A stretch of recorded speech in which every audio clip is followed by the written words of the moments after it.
Nilinaw na ang kumakalat na usap-usapan tungkol kay Coco Martin. Mananatili pa rin siyang kapamilya at hindi siya lilipat ng network. Totoong may gagawin siyang pelikula sa ilalim ng MediaQuest Holdings sa pagpapalabas sa TV5. Ngunit hindi ito nangangahulugang iiwan na niya ang kanyang home network sa ABS-CBN. Nag-ugat ang issue matapos kumalat ang balitang may proyekto si Coco sa TV5. Dahilan para isipin ng ilan na tuluyan na siyang lilipat. May mga haka-haka pa na isasama umano niya ang partner na si Julia Montes sa paglipat. Bagay na agad namang pinabulaanan ng mga taong malapit sa aktor. Ayon sa mga ulat, isang movie project lamang ang kasalukuyang kasunduan ni Coco sa panig ng MediaQuest.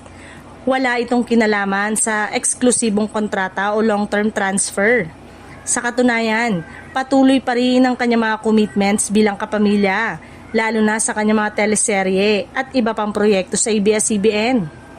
Matatandaang malaki ang naging papel ng ABS-CBN sa karera ni Coco Martin, mula sa kanyang mga unang proyekto hanggang sa pagiging isa sa pinaka-bankable na actor-producer sa telebisyon.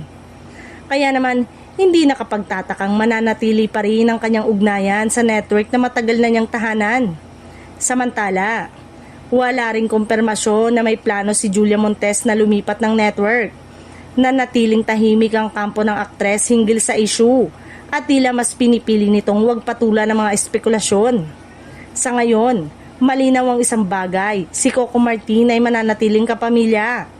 Ang pelikula sa TV5 ay isang proyekto lamang at hindi senyalis ng pagtalikod sa ABS-CBN. Ngunit ang trabaho tuloy ang suporta ng fans at tuloy ang pagiging kapamilya ng aktor.